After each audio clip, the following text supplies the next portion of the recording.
क्या इस्लाम में स्लेवरी का कॉन्सेप्ट है? क्या इस्लाम इजाजत देता है कि एक लड़की को गुलाम बनाकर उस पर जुल्म किया जाए? चलिए जानते हैं डायरेक्ट हदीस से। देखिए, सबसे पहले तो ये जान लीजिए कि गुलामी 4 तरह की होती है। किसी को किडनैप करके गुलाम बनाना, किसी गुलाम को पैसा देकर खरीदना, किसी गुलाम के बदले दूसरी गुलाम लेना और जंग में दुश्मनों को गुलाम बनाना। लेकिन इस्लाम में इन 3 तरह की गुलामी हराम है, सिवाय जंग में दुश्मनों को गुलाम बनाने के अलावा। अल्लाह ने कहा कि अगर कोई जंग होती है तो जंग में जो औरतें और बच्चे तुमसे लड़ने आए उन्हें माफ कर दो, उन्हें मत मारो, बल्कि उनसे फिदिया लेकर उन्हें छोड़ दो।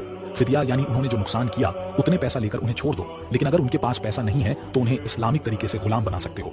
अब आपका सवाल होगा कि ये गुलामी का इस्लामिक तरीका क्या है?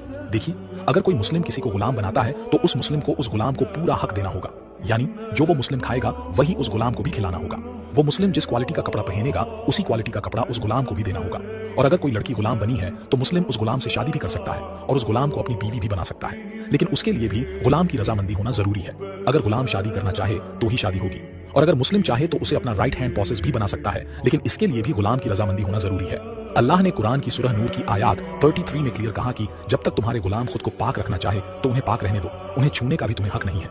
अभी आगे सुनिए, वो मुस्लिम उस गुलाम को मार नहीं सकता और उस गुलाम से ज्यादा काम भी नहीं करा सकता, और उस मुस्लिम को उस गुलाम को एजुकेशन भी देना होगा, और एजुकेशन के बाद अगर वो गुलाम पैसा भी कमाने लग जाता है तो वो उन पैसों से अपना फिदिया देकर आजाद भी हो सकता है और अपनी नई शुरुआत भी कर सकता है। अगर शॉर्ट में बोला जाए तो इस्लाम में स्लेवरी है, लेकिन ऐसी स्लेवरी है कि कोई आजाद इंसान सामने से जाकर स्लेव बन जाए। हमारे पेज को फॉलो करें, अपना